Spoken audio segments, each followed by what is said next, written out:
No, it's just a rock, you say. Nothing special about, except that my mom gave it to me. It's dark purple, almost black, with little gold sparkly thingies in it, and it's about the size and shape of your thumb.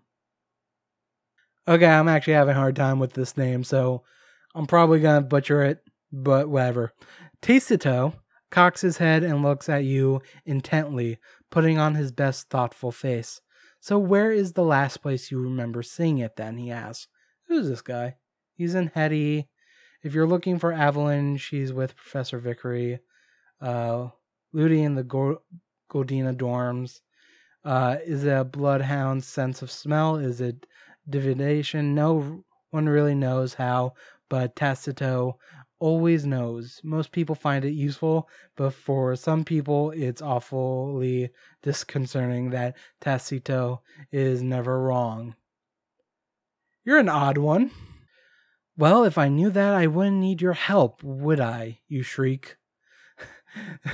Tacito is supposed to be able to find anything. Why is he making you do all the work? I didn't ask where you last saw it, he replies patiently. I asked where you last remember seeing it, and that's a very different question. Now, isn't it?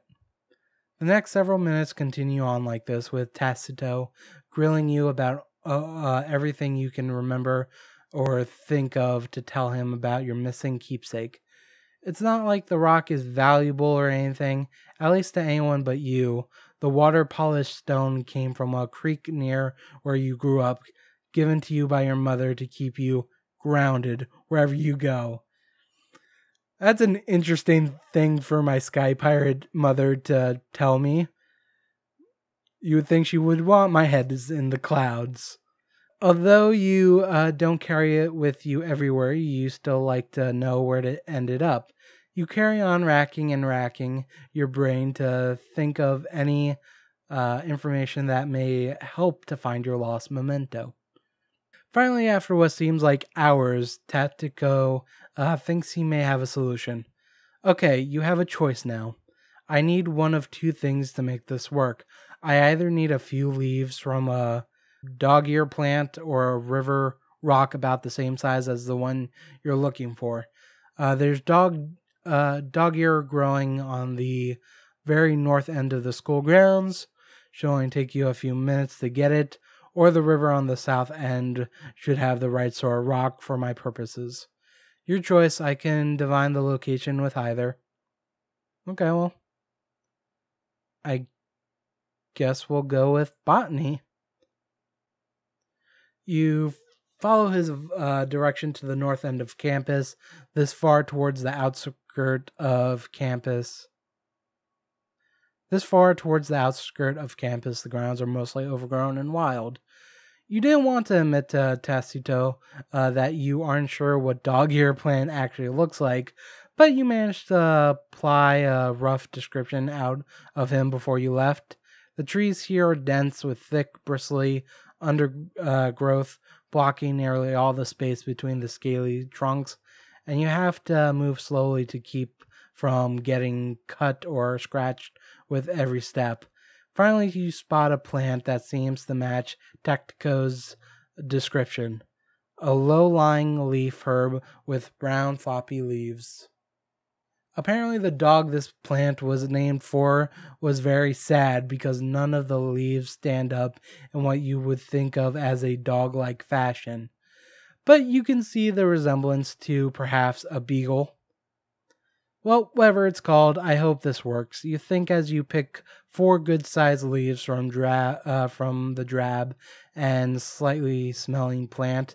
As you pluck the leaves from their stems, you wonder if the name might have come from the faint aroma of wet dog the plant seems to give off when disturbed.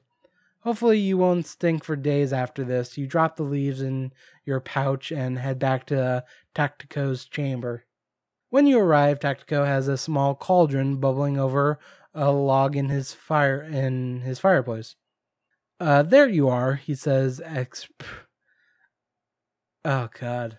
You can tell when I start getting tired, I start not knowing how to say words. exasperatedly. There you are, he says exasperatedly.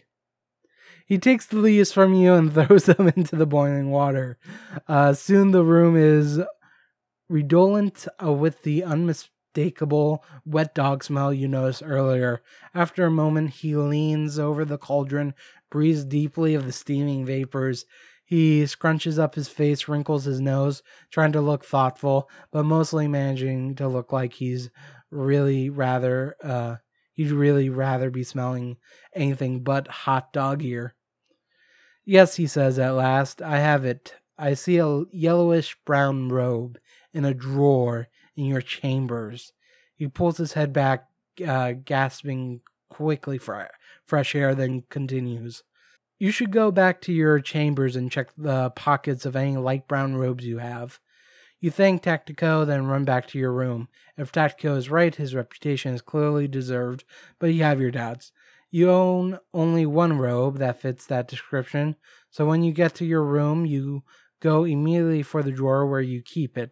It's a ratty robe that you only use when working on particularly dangerous or messy spells. You're already rifling through the pockets of the robe as you pull it from the drawer, and your fingers wrap around a cold, hard object in one. You draw forth your clenched fist and open your hand. It's your stone! Tactico did it. You don't know how he pulled this off, but you will certainly be singing his praises in the future. What a nice guy. Let's see. So, botany is at 9, which is very good. And we brought the study level up to 6. Okay, so we've told a story on this guy, Raul, Melina, and Nesso Yurley. So, Arons, and Godina. Okay. I just thought that would be fun to do. Learn some new schoolmates. So our botany went up, library knowledge went up. Hey, and that's level 11. Very nice. Usually things cap at 10, but you can get them to go higher than 10. I forget the ways you do that. Actually, that's under research. Let's see if I can figure that out really, really quick. So I got a +1 from Sense of Systems, whatever that is. So I can actually get my research up to 11 because it has a +1 from Research Focus. So if I brought Cryptology up to 10, that my main skill would be 11. Oh, people are competing again in our college. Good for them, I guess. We're better friends with this dude.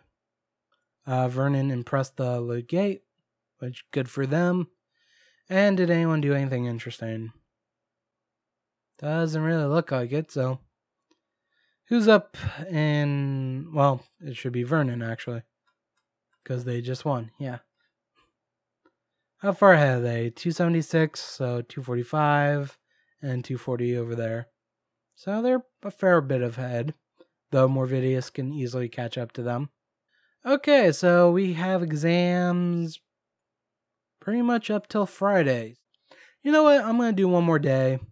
How about we go... What was that thing called? Okay, how about we study the fields? Let me go check botany, because that was at a 9. So, yep. So, yeah, I'll be 10, and that should be the highest that can go up to. Yep, maximum is 10. And then we'll be done with doing skills for botany. Hey, an easy day. Awesome. So we had a history test, and we got 79. I believe it was out of 50. Though a lot of people seem to have got high scores. This is the opposite of dialectic looking at this. So 79, we'll see how well we did. So botany is 10, so awesome, we're done with that. Okay, 70, I already forgot my score, 79. So did anyone do better than me? Okay, you did better than me at history. You did better, so far I'm in third place. You did better than me. You did better than me. So fifth place. You did better than me, so sixth. Seventh. Eighth. Ninth. Okay, I'm in the top 10. I'm in the top 10 for that class. Okay. I thought our history was pretty good. Yeah, we got 9 in like our actual skill of it. Man. Oh well. Top 10. You know, I'll take it. I got cultivate, inform, unclaimed fields, add plant. Can I farm in this game? You have gain, arrange, add flowers. Okay, so it's a job. I can earn some money. Scour the flour mill. I can get a seed by doing that. Work the mill will give me money, stress, clockwork, and greengrocery. Okay. And we apparently lost study at the fields, which is fine by me. Well, Cresto was in history and got 65. So I kicked his ass. Evelyn got a 90, which good for her. You know what? We can't be good at everything. It's fine. We're going to kick their asses on the final, though. Okay, I'm actually going to call it here. If you watched all this, thank you. You're awesome. I just want to say for the people who watch these videos, who leave comments and leave likes, I want to thank you guys. It makes doing these videos easier to do, less anxiety to sit down and record. I don't respond to every comment because sometimes I just don't have a response to comments, but they do making these videos easier for me. It's nice to know that people are watching these and enjoying these. So thank you. And if you're one of the people who watch this series and isn't subscribed to me or haven't watched my other videos, maybe go check out one of my other videos, and who knows, maybe you like me and not just like Academagia. You never know. It could happen. You've been with me for this many episodes. Anyway, I'll see you guys next time. We'll probably continue with that next adventure and probably start raising up our study levels and our skill levels in our classes at least. And I'll probably start looking into any other adventures I might do. Or I might just start choosing some at random. Ooh, also we can probably look into doing adventures with our friends. So actually if one of our friends you want me to do their adventure, just let me know. I'll look into it. So we have Evelyn Prudence here. I would assume our familiar may have a adventure link to it. I know it was said in one of the comments that he does. I've never done any of the familiar things. I've never raised stats, bonded, or anything with the familiars. Just because there's already so many things to be doing, it's another ball to juggle. But maybe I'll look into that. But yeah, hey, again, thanks for watching. Thanks for commenting, liking, and doing all that nice stuff, subscribing. You guys are awesome to the ones who have done that. And if you haven't, you're still awesome for watching these videos. See ya.